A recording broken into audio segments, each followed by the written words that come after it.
फेसबुकता नौना audio viral होरखिबा थौनौजम बृंदाना हाइबदा एटी सिंगना तोरबुंग जीपी की मैतई की युमसिंग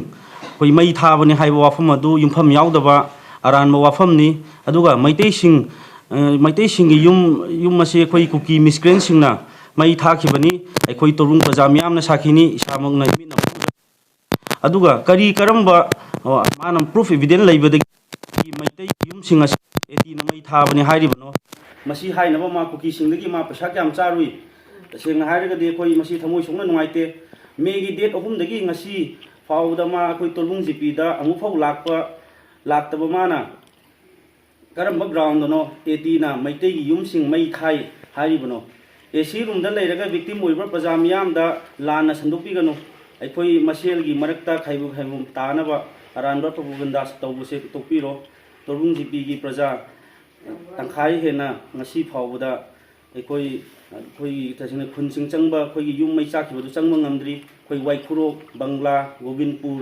अदिगी तोरबुंग साबल अदिगी फौसगाई मखा बाजार हाइबा मफमसिंग असि कोई मी अमता अखोई युम मई चाखलोइ अखोई चंगबबो यापोन्त्रि अखोई सिगी टाइमिंग सिदा सिगी तंजा सिदा माना सिगुंबा अखोई वाफम थमकपा असि अखोई लाइबक थीबने अदुगमति अखोई पेंजदे तसेंगना अखोई सिगी जगह सिंग असि अखोई कुकी सिंग हजिकसु अखोई डोमिनेट तौरगा लैबा जगह मफम अमने अदुना महांगना हाइदोखिबा वाफम असि अखोई नुमिनिनी मनुंगदा हाइबदि अखोई तांग डिसेंबर डेट 17 फाउबगी मनुंगदा लेबाक अखोई प्रजा मियामदा माना सिंदुक्तबा तारगदि अखोई मसिदा थोलकपा अफफता दायता मसाना पुजगदौने आइदना मई थागी बजी कुकी न होखिबने दुना हाइबा पोसी हे होरपदगी ngasi बावदा अखोई लान थेनरगा लाइबसी खोई खुंजा सिंग हाइतारे खोई की लैबा इसा इसु सिंग मयाम सिंग जिगा थेनजबनी मतमदुदा अखोई की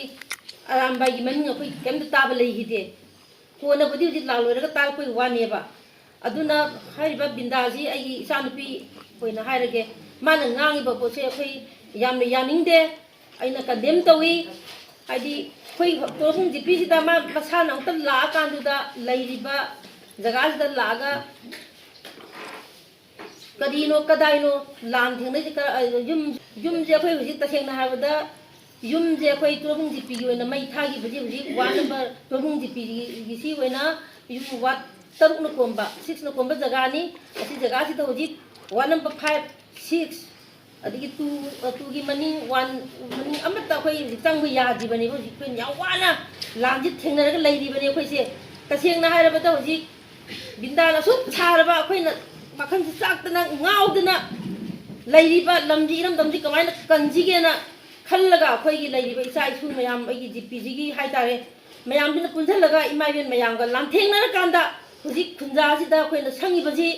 तसेंना हाइबा अंगांजिंजिगा संगमदरबा ओइतागदी अखोई तोरबुंग जीपीजी तुमनेबा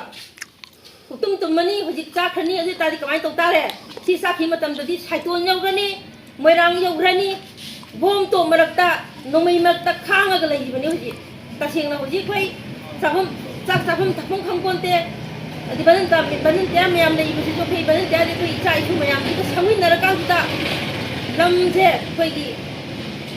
तोरबुंग जीपी अमा काइबासि अखोइ मणिपुर ओइना थुंगना काइरकदुइनी अदुना इरमदम तोरबुंग जीपी सु निंसी अखोइ मणिपुर इमाइबेन मयाम ngasi बावदा चादा थक्तंगै अखोइगी दमता वाइबा खांगिबा अखोइना कपिबा तसेंना हाइरबदा जामना इ तसेंना याव वाइ मयाम अखोइगी तोरबुंग जीपी सिगी लैरिबा वाना अखोइ लान ngaचरिबा अखोइदा मरम चादना मोइना अरामबाइना मई थाबनी गाइना बदनाम पिरपसिदी सुया यानिंगदे न अथुब मतंगदा बिंदा नंगने सेंतोर कदबनी